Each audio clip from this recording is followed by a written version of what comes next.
Selamat sore, saya Sudarko dari jurusan Kimia FMIPA Universitas Jember bersama dengan teman-teman dari Fakultas Farmasi, FK, FKM, dan juga dari jurusan Matematika di FMIPA. Saya akan mempresentasikan inovasi penemuan obat baru diabetes menggunakan virtual screening berbasis machine learning. Inovasi ini akan kami kerjakan bersama Kimia Farma. Kami telah berdiskusi dan menentukan pilihan jenis calon obat yang akan dikembangkan, yaitu diabetes. Draft perjanjian ini masih dalam proses. Oke, akan saya mulai dari perumusan masalah dan urgensi inovasi.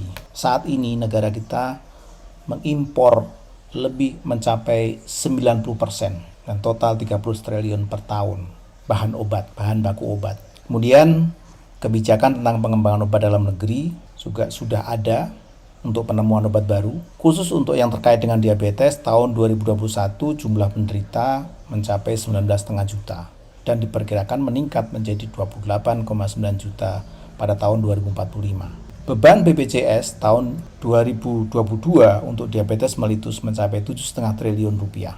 Sementara itu, tren peningkatan pemanfaatan AI untuk drug discovery, ya sebenarnya kita tahu AI sekarang sedang benar-benar tren untuk segala bidang.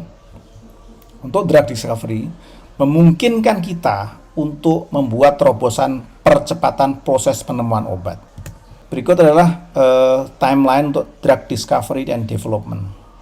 Dimulai dari penemuan senyawa aktif, proses discovery, kemudian uji preklinis dengan menggunakan hewan, uji klinis pada manusia, dan kemudian proses approval. Dengan menggunakan artificial intelligence, kita bisa mempersingkat waktu penemuan senyawa aktif yang tadinya mungkin sekitar 5 tahun, ya ini 6,5 tahun ini penemuan senyawa dan uji preklinis. Dari 5 tahun bisa menjadi dalam hitungan bulan. Nah, inilah inti dari inovasi yang kami ajukan, mempercepat proses penemuan senyawa aktif. Nah, kita akan mulai dari data. Kita menggunakan data yang berisi struktur dan aktivitas senyawa calon obat yang diuji coba oleh industri farmasi dunia yang mengembangkan obat dan juga kampus-kampus yang meneliti tentang pengembangan obat. Ini kita peroleh dari database ChemBL.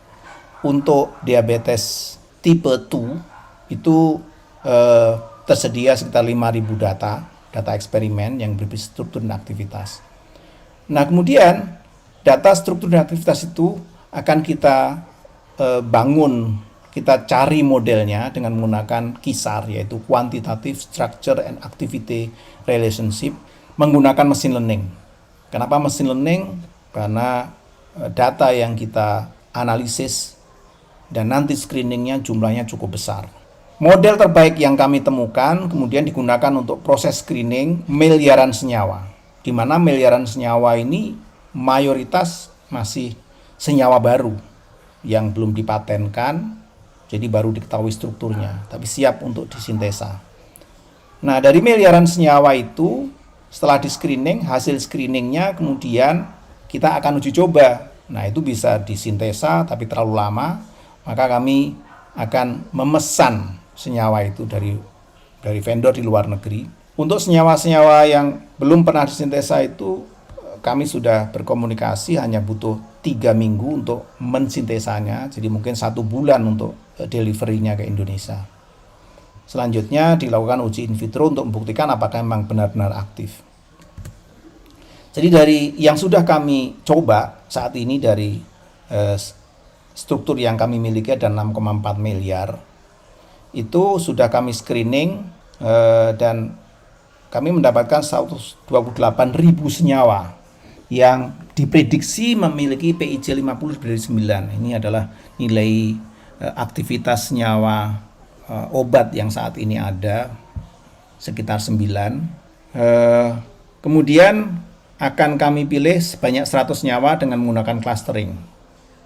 Nah, 100 senyawa itu kemudian akan diuji secara in vitro di lab, dan kami yakin minimal akan ada 5 senyawa aktif sebagai calon obat diabetes tipe 2. Dan kemudian kedepannya juga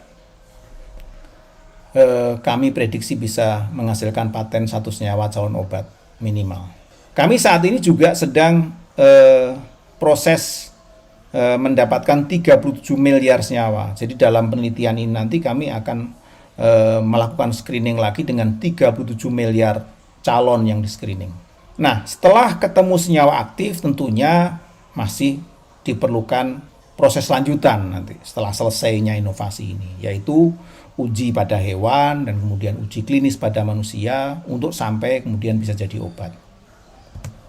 Manfaat dan dampak dari inovasi ini, yang pertama, untuk masyarakat keilmuan akan memperoleh teknologi baru dalam penemuan calon obat. Untuk masyarakat umum, memperoleh produk calon obat anti diabetes yang ke depan bisa menjadi alternatif pengobatan. Dan untuk pemerintah, akan membantu dalam proses pencapaian kemandirian obat. Untuk industri farmasi ini yang sangat penting, dapat meningkatkan efisiensi dan efektivitas proses pengembangan obat. Samping itu juga industri farmasi juga akan menjadi mandiri, menguasai pasar farmasi dalam negeri dengan produknya sendiri dan bahkan ke depan bisa bersaing di farmasi dunia. Sekian, terima kasih.